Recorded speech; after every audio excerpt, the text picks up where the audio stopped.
Well, it's been 10 months since the new administration promised to radically change the country's energy policy. Well, now Washington insiders, other experts, and the administration itself are saying, be patient. They say that fruits of new policies could take longer to yield than anticipated, and that the White House still has challenges. Clean Skies' Dee Bombani was at a panel discussion about this very topic today, energy policy. She's here with more. Good afternoon, Dee. Good afternoon, Susan. The New Energy Foundation, it's a bipartisan think tank, sponsored the panel discussion. The intent was to take a closer look into a crystal ball at the administration's energy policies 4 to 8 years from now. Instead, the talk turned into a patchwork of fears and concerns about proposed policies. Each panelist took an energy goal and described the challenges to meeting that goal. Branko Turzik, who leads the Energy Resources Group at Deloitte, said reducing carbon emissions would require a price on carbon. He says for 100 years, the national energy goal was to ensure an adequate supply of energy at a reasonable price. Now, tack on another goal, energy at a reasonable price that helps reduce carbon emissions. Turzik also says implementing a smart interactive grid may not be what the economy needs, saying it certainly will cost consumers more for electricity, and utilities could just expand transmission for what he calls the dumb, fragmented grid we currently have. Another panelist was Sanjay Wagel, the Energy Department's renewable energy advisor. He says he's worried the Obama stimulus plan has not lowered unemployment.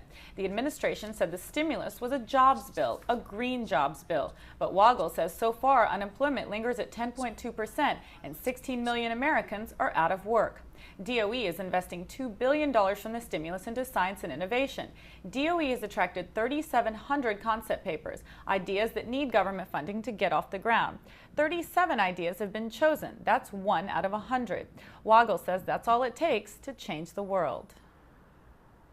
Most of these concepts won't work. They're very early stage and very far out, high risk, high reward research projects. Some of them may work. And if even one of them becomes a game changer, the way that the invention of the transistor was in the 50s, or the invention of the Haber-Bosch nitrogen manufacturing process that enabled fertilizers, if just one of those becomes a game changer, it gives rise to whole new industries that will have tremendous impact on our energy use, on our national security, on our economy and our environment. Now, some panelists expressed concerns about excessive government involvement in the form of tax credits and subsidies to the clean energy sector. Wagel did say being in government gives him a broad view of technologies out there. He says a venture capital firm would not have that kind of perspective.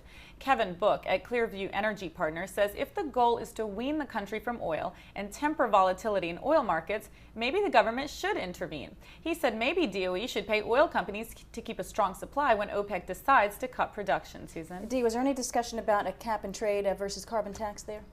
Well, a Republican Congressman Bob Inglis was there, and he said that he doesn't think a cap and trade system should be part of a national energy strategy. He said he hopes that idea crashes and burns in the Senate so he can further his idea of a carbon tax. Now, he said that carbon tax would help create jobs here at home, and it would help wean us off of foreign oil, and that would be more palatable to critics of climate change. Okay, so he likes a tax better than the cap and trade system. Yeah. All right, pretty surprising. Dee Bombani, thank you.